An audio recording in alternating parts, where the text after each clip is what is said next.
बिस्मिल्लाहिर्रहमानिर्रहीम। स्टूडेंट, आज हम एफएससी पार्ट 2 की एक्सरसाइज 1.1 का क्वेश्चन नंबर 3 सॉल्व करने लगे हैं। The parameter P of a square as a function of its area.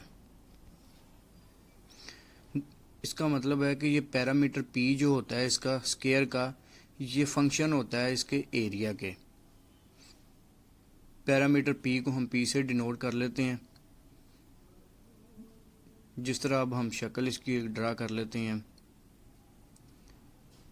हमारे पास जो स्क्वायर होती है, हम जानते हैं कि इसकी तमाम साइड्स होती हैं बराबर होती हैं। लेंथ, विड्थ, हाइट, इसकी तमाम जो साइड होती हैं बराबर होती हैं। लेट्स सपोज कर लेते हैं इसकी जो है एक्स है, लंबाई, चौड़ाई और हाइट इसकी एक्स है। तो इसका जो पैरामीटर होगा पी, वो इक्वल हो जाएगा इसके x plus x plus x plus x, क्योंकि इसकी चारों साइड आपस में बराबर है।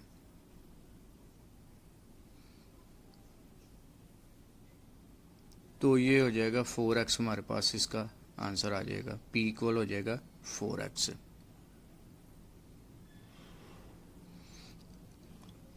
अब हम जानते हैं कि एरिया, किसी भी चीज़ का एरिया फाइंड करना हो तो ये एरिया इसका डिनोट है।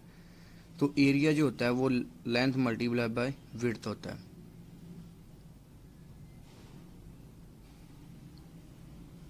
ये एरिया के इक्वल है। तो अब देखें कि इसकी जो लेंथ है वो भी x है और इसकी जो विड्थ है वो भी x है। तो जब इसको मल्टीप्लाई करेंगे तो ये a हमारे पास आ जाएगा x स्क्वायर के।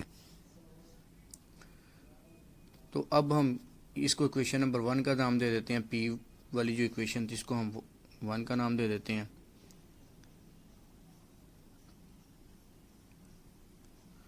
तो ये हमारे पास आ जाएगा एरिया ऑफ स्क्वायर, आ जाएगा हमारे पास a equal to x square. इधर से हम x की वैल्यू जो है वो फाइंड कर लेते हैं।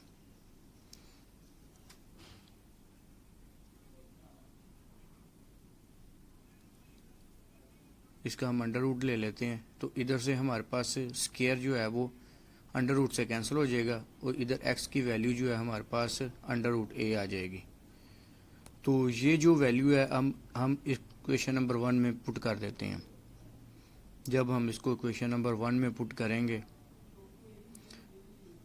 तो ये हमारे पास बन जाएगा p इक्वल टू 4 और x की जगह आ जाएगा अंडर रूट a। अब ये चीज़ हमें शो कर रही है कि पैरामीटर p जो है वो एरिया का फंक्शन है। जैसे कि the parameter p of a square as a function of its area. इसका मतलब जो है वो पैरामीटर जो है वो इसके एरिया का फंक्शन है कि अगर हम एरिया कम या ज़्यादा करते हैं तो उसके पैरामीटर के ऊपर फ़र्क पड़ता है। ये इसका आंसर है। इसी तरह अब हम क्वेश्चन नंबर इसका सेकंड पार्ट करने लगे हैं। The area of a circle as a function of its circumference. तो हम जानते हैं एरिया ऑफ सर्कल जो होता है वो इक्वल होता है, एरिया ऑफ सर्कल इक्वल होता है पाई आर स्क्वायर से। इसमें पाई कॉमन यूनिट होता है और आर हमारे पास रेडियस ऑफ सर्कल होता है। किसी भी सर्कल का जो रेडियस होता है वो आ जाएगा पाई आर स्क्वायर, इसका एरिया आ जाएगा।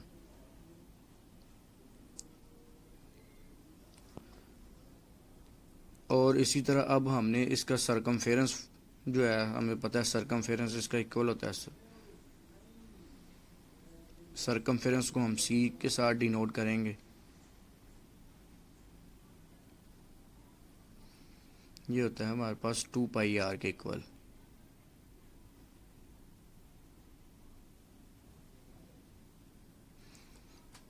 इसमें भी आर जो है इसी सर्कल का रेडियस होता है।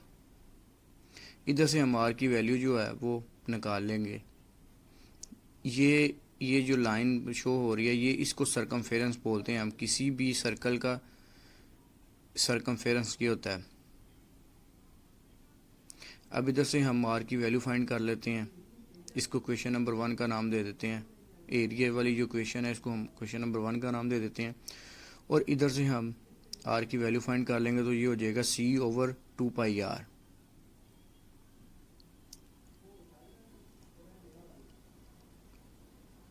इसका आर की वैल्यू आ गई C/2π। अब ये C/2π जो वैल्यू आर की आई है हम इक्वेशन नंबर 1 में पुट कर देंगे तो हमारे पास इक्वेशन नंबर 1 इस तरह बन जाएगी।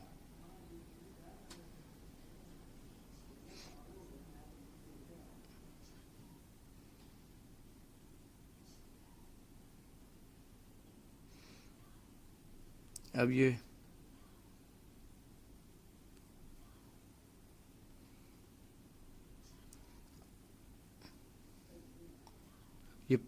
अब देखें ये बन जाएगा πc²/π4π²। तो पाई से कैंसिल हो जाएगा तो यहाँ हमारे पास आंसर आ जाएगा c²/4π।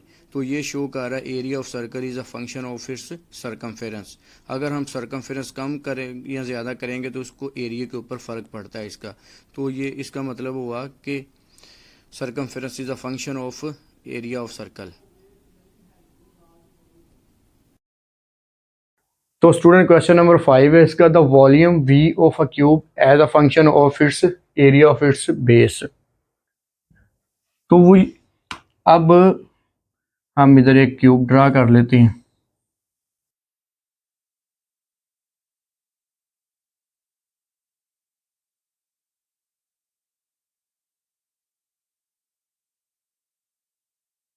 ये हमारे पास एक क्यूब है, इसकी लेंथ, विड्थ और हाइट जो है वो x है। तो हम लेट्स सपोज कर लेते हैं इधर हमारे पास V जो है ना वो इसका वॉल्यूम है। तो वॉल्यूम में क्या होता है, इसकी लेंथ, विड्थ और हाइट को मल्टीप्लाई करते हैं तो ये हो जाएगी x.x और x। तो वॉल्यूम इसका आ जाएगा जी x की क्यूब आ जाएगा। तो उसने क्वेश्चन में कहा था volume of a cube as a function of its base. इसकी बेस से मुराद है, इसकी बेस की जो वो है हमारे पास लेंथ मल्टीप्लाई बाय विड्थ। इसका जो एरिया है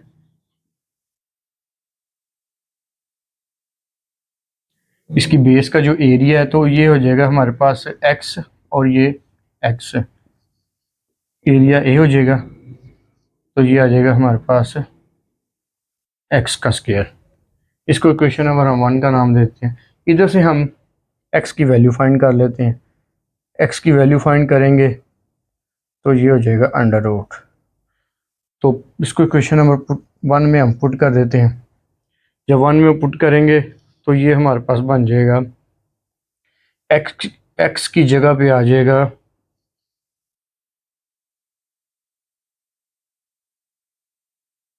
की पावर आ जाएगी 3। तो इसको और मज़ीद सिंपल करने के लिए हम इसको ये लिख सकते हैं। हमें पता है कि अंडर रूट जो होता है वो 1/2 के इक्वल होता है। तो ये हो जाएगा जी 3। तो ये हो जाएगा जी a/3/2। तो ये इसका मतलब हुआ कि इसका जो वॉल्यूम होता है वो फंक्शन होता है इसके बेस के एरिया के साथ। बिस्मिल्लाहिर्रहमानिर्रहीम। स्टूडेंट क्वेश्चन नंबर 4 है 1.1 का, find the domain and range of a function g of x equal है 2x-2। तो हमारे पास डोमेन और रेंज एक बहुत बड़ा कंसेप्ट है। डोमेन का मतलब ये होता है कि जो चीज़ हम फंक्शन में पुट करते हैं वो हमारे पास डोमेन होती है। और रेंज वो होती है जो हमारा आउटपुट निकलता है, जो हमारा आंसर निकलता है वो हमारी रेंज होती है। तो डोमेन में ऐसा होता है कि अगर डोमेन में ऐसे लफ्ज़ होते हैं जो हम फंक्शन में पुट करें और जिस पे फंक्शन डिस्टर्ब ना हो वो हमारा डोमेन का हिस्सा बनते हैं। और जिस पॉइंट पे, जिस लफ्ज़ पे हमारा फंक्शन डिस्टर्ब हो जाए वो हमारी डोमेन का पार्ट नहीं बनता।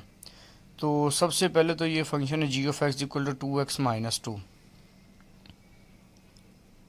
तो ये एक पोलिनोमियल फंक्शन है। आपने गौर करना है, जब भी कोई फंक्शन पोलिनोमियल फंक्शन हो तो उसकी डोमेन हमेशा ऑल रियल नंबर होती है। उसकी डोमेन ऑल रियल नंबर होती है, क्योंकि रियल नंबर में से कोई भी ऐसा एलिमेंट ऐसा नहीं होता जो फंक्शन को डिस्टर्ब कर रहा हो किसी पॉइंट पे। तो इसकी डोमेन ऑल रियल नंबर होती है। अब रेंज करने के लिए हम ऐसा करते हैं, इसमें वैल्यू पुट करके एक एक करके चेक कर लेते हैं, हमें अंदाज़ा हो जाता है। सबसे पहले हम ज़ीरो पुट करेंगे। जब ज़ीरो पुट करेंगे तो आंसर आ जाएगा हमारे पास -2। इसी तरह अब हम इसमें 1 पुट करेंगे, 2 1 2, तो ये आ जाएगा हमारे पास 0। अब इसमें हम पुट करेंगे 2 पुट करेंगे तो ये आ जाएगा 4 -2, तो ये 2 हो जाएगा। इसी तरह अब हम इसमें पुट करेंगे 3। जब 3 पुट करेंगे 3 6 6 -2, ये 4 आ जाएगा। इसी तरह 4 जब पुट करेंगे तो ये 6 आ जाएगा। इसी तरह ये सेम अब प्रोसीजर इसी तरह सेम चलता जाएगा। अब इसी तरह अगर हम -1 इसमें पुट करते हैं तो ये हो जाएगा -2 तो ये -4 हो जाएगा।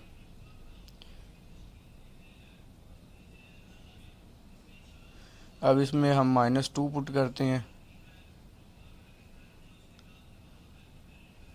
ये हो जाएगा -6। इसी तरह -3 पुट करेंगे तो ये -8 होता जाएगा। इसी तरह -4 पुट करेंगे, ये -10 हो जाएगा। तो इसी तरह इस सीक्वेंस के साथ ये हमारे पास चलता जाएगा। तो दूसरी बात ये भी है कि फ़ंक्शन जो हमारे पास है पोलिनोमियल फंक्शन है, तो पोलिनोमियल फंक्शन हो तो उसकी डोमेन तो रियल होती ही है। तो पोलिनोमियल फंक्शन अगर हो तो उसकी रेंज भी रियल नंबर ही होती है पूरी।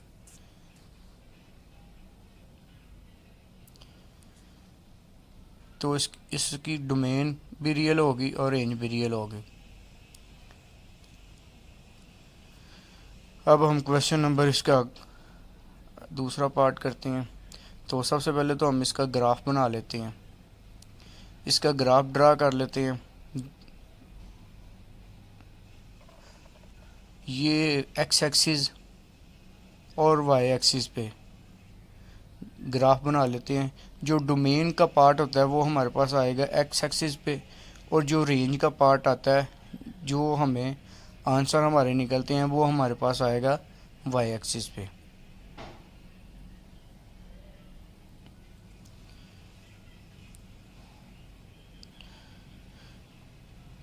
ये वाई एक्सिस के ऊपर वाला हिस्सा जो होगा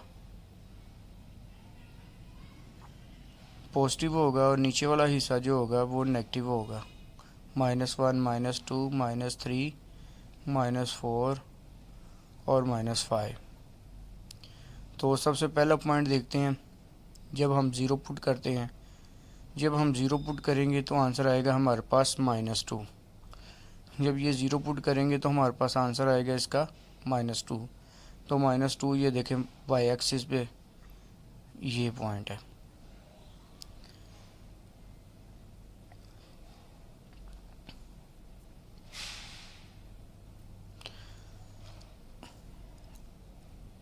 अब इसी तरह जब हम इसमें 1 पुट करेंगे तो हमारे पास आंसर आ जाएगा 0।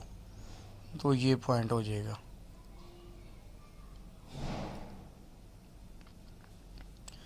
अब हम जब इसमें 2 पुट करते हैं, पॉजिटिव 2 पुट करेंगे तो आंसर हमारे पास 2 आ जाएगा।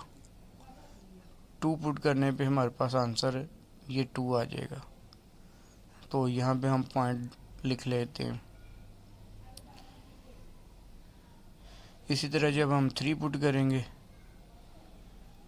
तो हमारे पास 4 आएगा, ये पॉइंट आ जाएगा।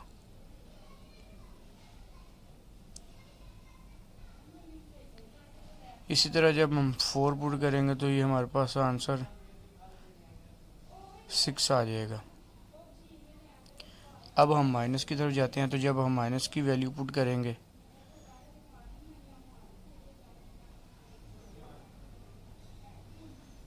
टू पुट करेंगे तो हमारे पास ये -6 आएगा।